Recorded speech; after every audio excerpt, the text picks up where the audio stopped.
ভারতে ফ্রেশার্সদের জন্য job situation ভয়াবহ। আমি অঙ্কুর ওয়াকুডিওর একটা ভিডিও দেখছিলাম, তাতে if we go by the number it's brutal. Even আইআইটিগুলোর অবস্থাও খুব খারাপ।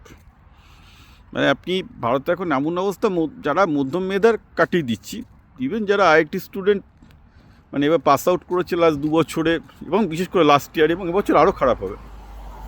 It's not going good. এর মধ্যে কেউ কেউ বলার চেষ্টা করছে প্রাইভেট ইউনিভার্সিটি যাদবপুরে অনেক ভালো চাকরি পাচ্ছে। Total bullshit. I am giving you the number, okay, and understand the overall situation. Overall situation is very grim. Overall situation অত্যন্ত বাজে।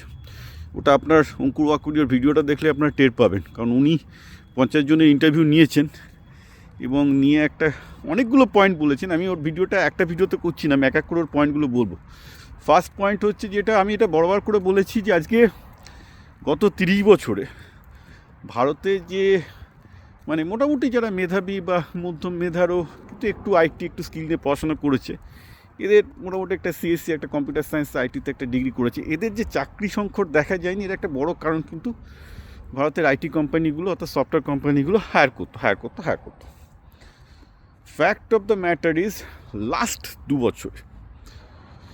বছর আগে 2024-এ মোটামুটি ভারতের সফটওয়্যার আইটি ইন্ডাস্ট্রিগুলো 5 থেকে 7 লাখ ফ্রেশার অলওয়েজ অ্যাভারেজ করেছে, যেখানে লাস্ট 2 বছরে গিয়ে সেটা 50-60 হাজারে নেমেছে। খুব সিলেক্টেড কিছু জায়গায় হায়ারিং হচ্ছে ফ্রেশারদের, ওকে, অর্থাৎ 90% শর্টেজ।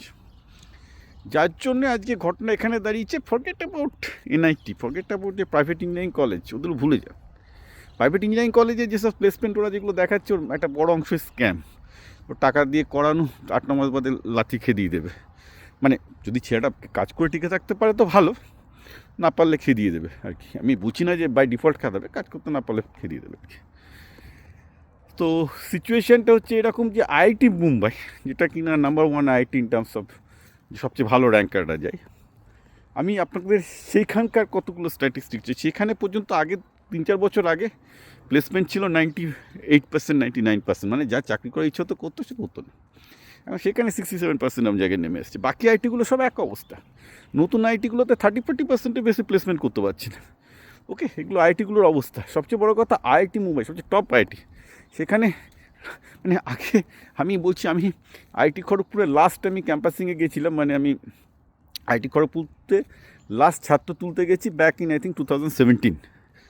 সেই সময় আইআইটি খড়গপুরের মতো আইআইটিতেই যদি আমরা মোটামুটি 15 থেকে 20 লাখ টাকা স্যালারি দিতাম প্রতি মাসে, তাতেই আমরা খুব লাস্ট বেঞ্চে, মানে অনেকগুলো সাপ্লি পেয়েছে, এইসব সব ছেলে মেয়ে আমরা পেতাম আর কি আইআইটি খড়গপুর থেকে। হ্যাঁ, ভালো ছেলে তো একদম পাওয়া যেত, মানে 15-20 লাখ টাকা প্যাকেজ। এটা আমি বলছি আজ থেকে প্রায় ধরুন 10 বছর আগের কথা, প্রায় অ্যাপ্রক্সিমেটলি 10। এখন তার মানে ওটা হওয়া উচিত অন্তত 25 লাখ মতো, মানে 25-30 লাখের কাছাকাছি না দিলে ভালো ছেলেরা কেউ বুঝতে পারে না, ডিসেন্ট ছেলেরা, মানে যারা সাপ্লি পায়নি।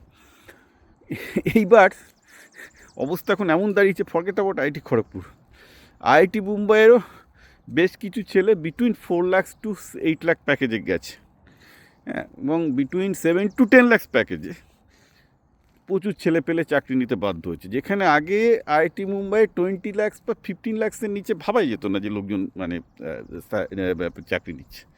দিস হ্যাজ বিকাম টু, ঠিক আছে। এইবার সিচুয়েশানটা হচ্ছে এই, যেটা হবেই, কারণ যেখানে আগে 5-6 লাখ হতো, সেখানে এখন মোটামুটি 50,000 নিচ্ছে। এবার একটা ব্যাপার আমি আপনাকে বলি, দেখুন, এআই আসার ফলে আমি বলেছিলাম যে এফেক্টটা খুব স্লো হবে, লোকজন বুঝতে পারবে না কী হচ্ছে।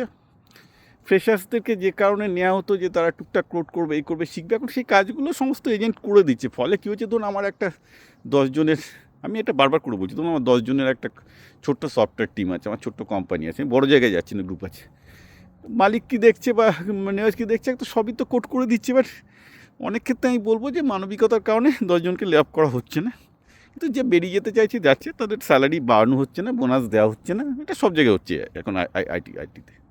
সবাই জানে আজকে একটা ছেলে যদি চলে যায়, তারা দরকার নেই, ওটা এআই করে দেবে, আর রিপ্লেসমেন্ট পাওয়া খুব ইজি। এখন হাজার হাজার আইটির ছেলে বেকার বসে আছে, অনেক ভালো ছেলে বেকার বসে আছে, তাদের পাওয়া কোনো ব্যাপারই না। মানে আজকে যে 10টা যদি আমার সফটওয়্যার ইঞ্জিনিয়ার থাকে, তারা যদি ছেড়ে চলে যায়, যদি আমি এআই দিয়ে নাও করি, আমি যদি তাকে রিপ্লেসও করতে চাই, আমি তার 60% কম স্যালারিতে একই কোয়ালিটির লোক পেয়ে যাচ্ছে। This is the situation right now.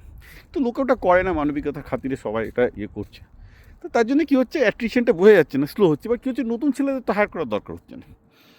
ফলে আজকে এই অবস্থা দাঁড়িয়েছে যে অঙ্কুরওয়াড়িয়া বেশ কয়েকজন ভালো ছেলে ইন্টারভিউ দিয়েছে যারা রীতিমতো কোডিং জানে। এই নয় যে আমি মিডিওকার কোনো ছেলেপেলের কথা বলছি, I am not talking about any mediocre. যারা রীতিমতো এনআইটিতে ভালো স্কোর করেছে, এনআইটি থেকে খুব সিএস ডিপার্টমেন্ট থেকে পড়াশোনা করেছে, টুডে হোয়ার আর দে? তারা পর্যন্ত কোথাও একটা ইন্টারভিউ পর্যন্ত লাগাতে পারছে না ফ্রেশার্স। তো ফ্রেশার্স জব সিচুয়েশান ইন্ডিয়াতে খুব বাজে, বাইরে ইউএস তো বাজে, ইউএসতে একই রকম বাজে। তো ইউএসএতে ব্যাপারটা নিয়ে মিডিয়াগুলোর আলোচনা আছে, প্রচণ্ড আলোচনা আছে, অনেক রকম প্ল্যান পরিকল্পনা চলছে, যেহেতু ইউএসএতে মিডিয়া অনেক ওপেন। কারণ আমেরিকায় তো ওরকমভাবে পলিটিক্যাল পার্টির পা ধরে মিডিয়াগুলো চলে না। প্রবলেমটা ভারতবর্ষের ক্ষেত্রে যেটা হচ্ছে, আমি খুব ওপেনলি বলছি, সবাই ওই আছে দিনের গল্প শোনানোর জন্য ফ্রেশার্সদের যে কী বাজে অবস্থা সেটা কেউ বলছে না। কারণ ভয় পায় যে বিজেপির কাছ থেকে তো টাকা পায় বলে মিডিয়াটা চলে, রাইট? সোজা কথা। ফলে আজকে কিন্তু মুশকিল হচ্ছে, মিডিয়াতে যদি এই আওয়াজগুলো না ওঠে যে ফ্রেশারদের এরকম বাজে অবস্থা, আপনি কোথায় যাবেন? ইঞ্জিনিয়ারিংয়ে যান, ডাক্তারিতে যান, ডেন্টালে যান, লতে যান, যে কোনো পেশাতে ফ্রেশারদের সাংঘাতিক বাজে অবস্থা। আমেরিকাতে তো এটা নিয়ে তো সাংঘাতিক মিডিয়া কাটাছেড়া চলছে, কিন্তু ভারতে খুব অল্প। কারণ বলছি যে মিডিয়াগুলো তুলতে পারতো সব বিজেপির টাকা খাওয়া মিডিয়া, এটাকে রিপাবলিক তুলবে বা করবে, কারণ ভাববে যে করলে তো বিজেপি তার দানামানি বন্ধ করে দেবে, এবং এগুলো স্বীকার করতে হবে। প্রবলেম অফ ইন্ডিয়া ডেমোক্রেসিতে। আমি তো বলেইছিলাম এই জন্য যে ইন্ডিয়াতে ডেমোক্রেসি রেখেই বা লাভ কী? ডেমোক্রেসির যেটুকু বেনিফিট, যে জনগণের যে সমস্যা সেটুকু অন্তত মিডিয়াতে আসে, সেটাও তো ভারতবর্ষে হয় না, কারণ মিডিয়াগুলো কেনা হয়ে গেছে, রাইট?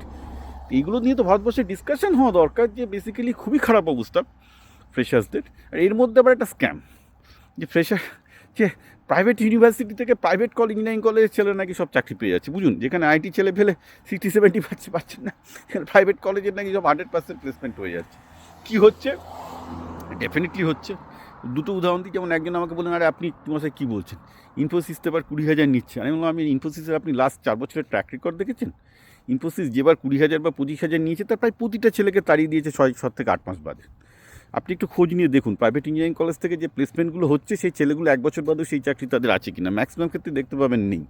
কিছু কিছু হয়তো সেই প্রাইভেট ইঞ্জিনিয়ারিং কলেজেও ব্রিলিয়ান্ট ছেলে আছে, ভালো ছেলে তো ওখানেও থাকে, তারা হয়তো কোম্পানিতে গেছে, 4-5, যেটা বললাম 4-5 মাস করেছে, খুব খেটে নিজেদেরকে সার্ভাইভ করেছে, বেঁচেছে। অন অ্যাভারেজ এই স্ক্যাম করে যেসব প্লেসমেন্টগুলো হচ্ছে, এটা সেলসে হোক আর যাই হোক, ছেলেগুলো আলটিমেটলি কিন্তু কিছুই পাচ্ছেন। ওকে, আপনার অঙ্কুওয়াড়ির ভিডিওটা দেখুন, অঙ্কুর উইক্রো বোধ হয়, ওর চ্যানেলটা ভিডিওটা দেখুন, ও ক্যারিয়ার অ্যাডভাইসই দেয়। And I think that is doing it very good job. And আমি যে কথাগুলো বলেছি, আমি কেন এই ভিডিওটা দেখতে বলছি, আমি আজ লাস্ট 3 বছর ধরে, ও তো আজকে এই ভিডিওটা করলো। আমি আজ বিপ্লব পাল 2013 জবে থেকে জীবন জীবিকা চলছে, 23 থেকে আমি অঙ্কুরওয়াড়িয়ার একই কথাগুলো বলে আসছি, যে ইন্ডিয়া একটা হরিবল জব সিচুয়েশন ফেস করতে চলেছে, হরিবল জব সিচুয়েশন ফেস করতে পেরেছে, বিকজ টোটালি ইন্ডাস্ট্রির থেকে অ্যাকচুয়ালি যে টাইপের স্কিলের দরকার সেটা হচ্ছে না। মানে সোজা কথায় বলতে গেলে, এখন ভারতবর্ষের স্কুল বা কলেজগুলো getting you ready for the degree, but they are not getting you ready for the job. যেটা সবাই বলছে আর কি, যে ডিগ্রি পাচ্ছ, জব পাবে না, কারণ কি কোনো স্কিলই নেই। এবং এটা আজকে প্রায় মানে ওয়াইডলি প্রুভেন। ঠিক আছে, তো ওই ভিডিওটা আমি সবাইকে প্লিজ বলছি দেখতে, দেখবেন বিপ্লব পাল যা বলেছে, তার আমার ইউটিউব চ্যানেলটা আপনি দেখবেন, ওখানে ফেসবুক চ্যানেল দেখবেন, লাস্ট 3 বছর ধরে যা বলেছি। আজকে অঙ্কুরওয়াড়িয়া তাদের কাছে বেসিক্যালি ছেলেপেলেগুলোর কাছে ইন্টারভিউ নিয়ে, স্ট্যাটিস্টিক্স নিয়ে সে একই কথা বলছে, যে ভাই জবটা পাবো কী করে, একে তো জব নেই, আর যেটুকুলো জব আছে সেগুলো নেওয়ার মতো ক্ষমতা আমাদের নেই, কারণ সেই স্কিলই নেই।